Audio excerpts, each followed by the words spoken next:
करतो याच्यामध्ये अतिशय शिस्तीनं येत आहे.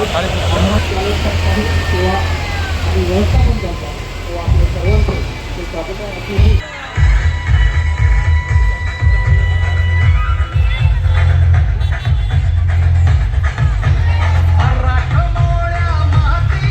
डॉक्टर बाबासाहेब आंबेडकर बहुजन संघटना या युनियन चौकामध्ये या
आहे.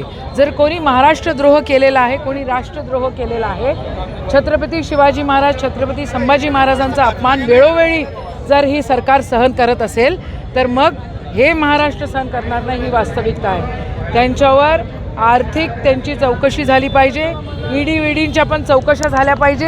एवढ्या कशा गाड्या घोड्या घेऊन फिरतात हो, आणि एवढी कशी संपत्ती त्यांच्यापाशी येते. तर आमचा मेन मुद्दा असा आहे की महाराष्ट्रामध्ये एक दुफडी निर्माण करण्याचा खूप मोठं षडयंत्र या ठिकाणी होत आहे आणि ते षडयंत्र महाराष्ट्र सहन करणार नाही. या दोघांवरही सोलापूरकर असो, कोरटकर असो, आणि ही दोघंही कोणाची निकटवर्ती आहे आपल्याला सगळ्यांना माहिती आहे. या सगळ्या गोष्टींचा निषेध आहे आणि या दोघांनाही अटक झाली पाहिजे, त्यांच्यावर कारवाई झाली पाहिजे. त्यांची आर्थिक जे काही त्यांचा गोंधळ आहे त्याची पण त्या ठिकाणी आम्ही मागणी केलेली आहे, त्याची पण इन्क्वायरी झाली पाहिजे आणि त्यांना शिक्षा झाली पाहिजे. गुन्हा दाखल करून हेतू परस्परपणे प्रशांत कोरटकर यांचा जामीन होऊ द्यावा यासाठी त्याला लपवण्यात आलं होतं का? हो, बिलकुल. सगळ्या अख्ख्या जगाला माहिती होतं की ते इंडिगोनं कुठं फिरत आहेत आणि काय पोलिसांना माहिती नाही झालं. पोलीस कोणाच्या हातात आहे तुम्हाला माहिती आहे. काय बोललं पाहिजे. आणि यांचा उद्देश वेगळा आहे. यांचा उद्देश पदोपदी महाराष्ट्राचा इतिहास बदलण्याची भूमिका आणि ते खोटा इतिहास समोर आणण्याची भूमिका हे लोक जे घेतात त्याचा निषेध आहे. छत्रपतींचा अपमान, शिवाजी महाराजांचा अपमान, छत्रपती शंभूराजांचा अपमान कोणी सहन करणार नाही.